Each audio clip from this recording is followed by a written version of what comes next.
आलेले आहेत पाटगाव या बिनजोड मैदानामध्ये. आज विजयी गुलाल घेतलेले आहेत शहापूर एक्सप्रेस मिल्खा. अ, या मालकांना आज आपण भेट देतोय. दादा, तुमचं प्रथम गाव आणि बैलाचं नाव सांगा. ॲक्च्युली माझं गाव मुलगाव आहे. ते माझे मेहुणे आहेत. बैल आमचा याचा आहे, ग्रुपचा आहे. म्हणजे कुठल्या त्यांच्याकडं ग्रुपचं बैल आहे हा? मुलगाव मिल्का ग्रुप मुलगाव आणि शहापूर. बघा मित्रांनो, हा मिल्खा जो आहे तो ग्रुपचा बैल आहे.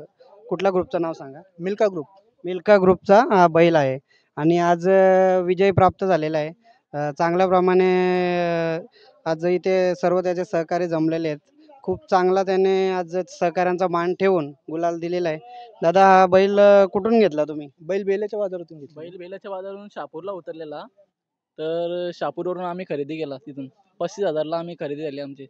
बघा, खूप कमी किमतीमध्ये हा बैल घेतलेला आहे. 35,000चा बैल आणि चांगला असा गुलाल घेतोय.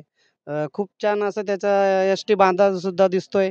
दादा, किती गुलाल झाले आजपर्यंत? आजपर्यंत 200च्या प्लस झाले. 200 प्लस गेले.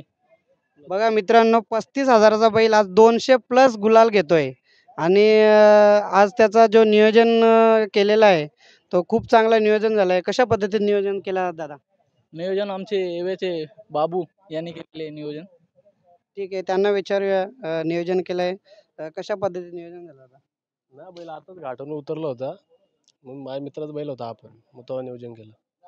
दादा, तुमचं नाव सांगा पहिल्यांदा आणि बैलाचं नाव सांगा. विवेक कुलकर्णी हा माझ्या मित्राचा बैल आहे, नंद्या विशाल भगतचा. बघा, नंद्या हाच तो नंद्या, महाराष्ट्र केसरी आहे नंद्या आपल्या समोर आज.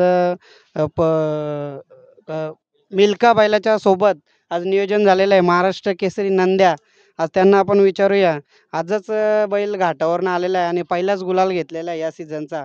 दादा, काय सांगाल आज या गुलालाबद्दल? बैल पहिल्यांदाच पब्लिकला पळाला आज. आता आतमधून पळायचा, पब्लिकला बघा, पळाला. दादांना सुद्धा विचारूया कसा का झाला नियोजन आज? बैल पूर्ण सीझनभर जेव्हापासून घेतलेला बेले बाजारातून बैल 25,000चा आपण खरेदी केलेला. बघा मित्रांनो, 25,000चा बैल नंद्या आज महाराष्ट्र केसरी झालेला आहे आणि 25,000 किंमत ही काय एवढी मोठी किंमत नाही आहे. पण मालकाने 25,000चा बैल आणून चांगला असा घडवलेला आहे आणि खूप चांगला असा त्यांनी आज गुलालसुद्धा दिलेला आहे. महाराष्ट्र केसरी म्हणून त्यांनी किताबसुद्धा घेतलेला आहे. दादा, काय सांगाल बैलाबद्दल? बैलाबद्दल खूप काय सांगायचं गेलं तर ते कमीच आहे. बैल पहिला आमचा डाव्या खांदेच पळत होता उजव्या मार्गात, पण आम्ही पहिलाच फेरा आता घाटावर होता बैल. तर आता 1 महिन्यापूर्वी आम्ही एक फेरा काढला, तर फेरा काढायला चांगला व्यवस्थित पळाला. तर आम्ही नियोजन केला का बैल आता पब्लिकला पळवायचा, पण चांगला मुंबईमध्ये पहिल्यांदाच पळाला, पण एकदम चांगला पळाला. मन त्यांनी एकदमचा खुश केला. व मुंबईमध्ये पहिलाच फेरा आणि त्यांनी पब्लिकने बैल पहिल्यांदाच टाकलेला आहे आणि त्या बैलाने आज साथ दिलेली आहे. नंद्याने चांगला असा गुलाल दिलेला आहे आणि चांगला नियोजन झालेलं आहे. दादा, किती गुलाल झाले? काय गटाला किती वेळा पळालेला आहे? गटाला तर खूपच वेळा पळाला आहे. तर गेल्या वर्षी पण लय वेळा पळाला, या वर्षी पण लय वेळा. ते मोजू शकत तर नाही तेवढं.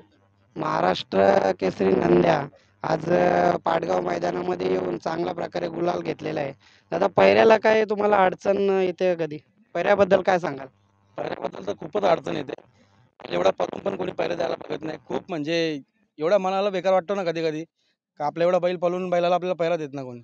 बघा, घाटावर बैल महाराष्ट्र केसरी झालेला आहे आणि त्याला पैऱ्याला सुद्धा खूप अडचणी येतात. वायदी पण आजकाल हा प्रकार खूप वाढलेला आहे. तर दादा, वायदी सुद्धा घेतलेली आहेत का तुमच्याकडनं? मागायचे, पण मी अजूनपर्यंत वायदे देऊन कुठला बैल पळवला नाही. पण तेवढे आम्ही गरीब, पण आम्ही काय तेवढे शेट नाही आहेत. आमच्या म्हणजे परिस्थितीनुसार आम्ही बैल पोचतो. बघा, गरिबांचा हा नंद्या महाराष्ट्र केसरी म्हणून त्याने किताब घेतलेला आहे, पण पैऱ्याच्या आड त्याला पैरा मिळत नाही म्हणून तो अंधारामध्ये राहिलेला आहे आणि मालकांचं म्हणणं आहे की वायदी मी देणार नाही. तरी पण बैल आज मिल्खासोबत नियोजन केलेलं आहे पाटगाव या मैदानामध्ये आणि खूप चांगल्या प्रकारे मग ते आज गुलाल घेतला आहे आणि पहिल्यांदाच नंद्या पब्लिकने पळालेला आहे. तर त्यांच्यासोबत आज त्यांच्या सहकाऱ्यांना सुद्धा आपण विचारू. दादा, काय सांगाल आज या गुलालाबद्दल? बोला बोला. गुलाल काय आमचा काही होतच राहते. हा सीझन पासून चौथा गुलाल आहे, तो पण भारी पालाला बैल. बघा मित्रांनो, त्यांना पण खूप आनंद झालेला आहे. सहकारी चांगले साथ देत आहेत खूप चांगला असा मिल्खा शहापूर किंग मिल्खा आणि आज बैल पाटगाव पहिल्याच मैदानामध्ये गुलाल घेऊन मालकाचं नाव केलेलं आहे आणि त्याच्यासोबत आज पळालेला आहे नंद्या, महाराष्ट्र केसरी नंद्या. तर सर्व आज सहकारी खूप आनंदात दिसत आहेत आणि त्यांना आनंदसुद्धा झालेला आहे. दादा, आज तुम्हाला काय वाटतंय का नंद्या कुठल्या पायऱ्यामध्ये पळावा, तुमची काय अपेक्षा आहे? मला असं काही नाही का आम्हाला चांगलाच बैल पाहिजे असं काही नाही, पण बैलाला साथ देणारा बैल असला ना आम्हाला तरी आम्हाला बस आहे. पण आमची जास्त काही अपेक्षा नाही आहे. बघा, मालकाची अपेक्षा नाही आहे, फक्त गुलालामध्ये बैल राहायला पाहिजे हीच आज त्यांची अपेक्षा आहे. पुढच्या नियोजनासाठी तुम्हाला मी शुभेच्छा देतोय. धन्यवाद. काय म्हणायचे, हा आपला जो मिल्खा आहे त्याला काय मागणी आली होती का? नाता फडकेंनी 17 लाखाला मागितली घेतली. नाता फडकेंनी 17 लाखाला मागणी, 7.5 7.5 लाखाला मागणी केली होती. बघा मित्रांनो, मिल्खाला 7.5 लाखाची मागणी आली होती नाता फडके यांची, तरी पण मालकांनी दिला नाही आहे. कारण का, तर मालकाला विश्वास आहे का बैल आपल्याच नावावर पळावा आणि गरिबाची लक्ष्मी त्यांनी आज जोपासली आहे आणि त्याच गरिबाच्या जो मालकीचा बैल आहे त्याने आज गुलाल करून दाखवलेला आहे. दादा, काय सांगाल या गुलालाबद्दल? आज तुम्हाला काय वाटतं या मिल्खाबद्दल? मिल्खाने आज माझ्यासाठी जाम केलेले. मिल्खा माझी जान आहे. बोलावं तेवढं कमीच आहे त्यासाठी.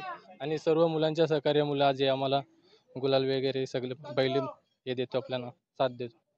बघा, त्यांना साथ सुद्धा चांगली देतोय आणि एवढी 7.5 लाख रुपये किंमत होऊन सुद्धा ते दिलेल्या नाही आहे आणि बैल खूप चांगला असा गुलालामध्ये राहतोय आणि चांगल्या पद्धतीने त्याचं काम करत असतोय. दादा, पहिऱ्याला काय तुम्हाला अडचण येते का? पहिल्याला तर खूप अडचणी येतात. वायदी देऊन सुद्धा बैल देत नाही लोक. बघा मित्रांनो, वायदी देऊन सुद्धा लोक त्यांना पैरा भेटत नाही आहे, म्हणून आज 200 गुलाल घेऊन बैल अंधारामध्ये आहे. दादा, आत्ता जी जी युवा पिढी आहे ती युवा पिढी या क्षेत्रामध्ये जास्त दिसत आहे, तर काय सांगाल या क्षेत्राबद्दल? बोल. क्षेत्र पण टिकला पाहिजे. नाद आहे. नादाशिवाय काय नाही. जोपासला पाहिजे. बघा, त्यांचं म्हणणं असं आहे की क्षेत्र पण टिकला पाहिजे आणि नाद सुद्धा जोपासला पाहिजे. चालेल दादा, तुम्हाला पुढच्या खासियत अशी आहे की ज्याने ज्याने पायरा दिला नाही त्यांची पण गाडी आज या मिल्खाने मारलेली आहे. बघा, सहकाऱ्यांचं म्हणणं असं आहे, ज्यांनी ज्यांनी आम्हाला पैरे दिले नाहीत त्यांनी सुद्धा त्यांची गाडी मारलेली आहे. दादा, काय अजून काय सांगू शकता त्याच्याबद्दल? बैल दोन्ही गाडी आतूनच पळतो बैल ना, बैलाला फुल स्पीड आहे. आतापर्यंत बैल थोडासा रिवर्सला होता आमचा, तर आता 4 मैदान झाले तर गुलालाच आहे बैल. तर बैलाने फुल स्पीड लावलेले आहे. साईडचा बैल बघून बैल पळतो आमचा. बघा, गाडी बघून बैल पळतोय आणि 4 गुलाल सतत चांगले असे गुलाल देतोय. दादा, काय सांगा, कुठल्या बैलामध्ये तुमची पळण्याची इच्छा आहे? आमच्या पहिल्याची इच्छा म्हणजे एक सोन्याबरोबर होते. आता वयच झालं जरा, आता नाही पळू शकत. बघा, जयेश शेठच्या सोन्याबद्दल त्यांची इच्छा होती. सोन्या 50-50, आज सोन्या पळायचा बंद आहे, नाहीतर त्यांची इच्छा होती का सोन्यासोबत पळण्याची. आज सोन्याने अखंड पूर्ण महाराष्ट्रामध्ये धुमाकूळ घातली होती, पण आज सोन्या मैदानामध्ये नाही आहे. जर सोन्या जर आज असता तर सोन्यासोबत मिल्खा 100% पळाला असता, असं त्यांचं सहकाऱ्यांना वाटतंय. तर दादा, तुम्हाला पुढच्या नियोजनाबद्दल शुभेच्छा देतोय. धन्यवाद. थँक्यू.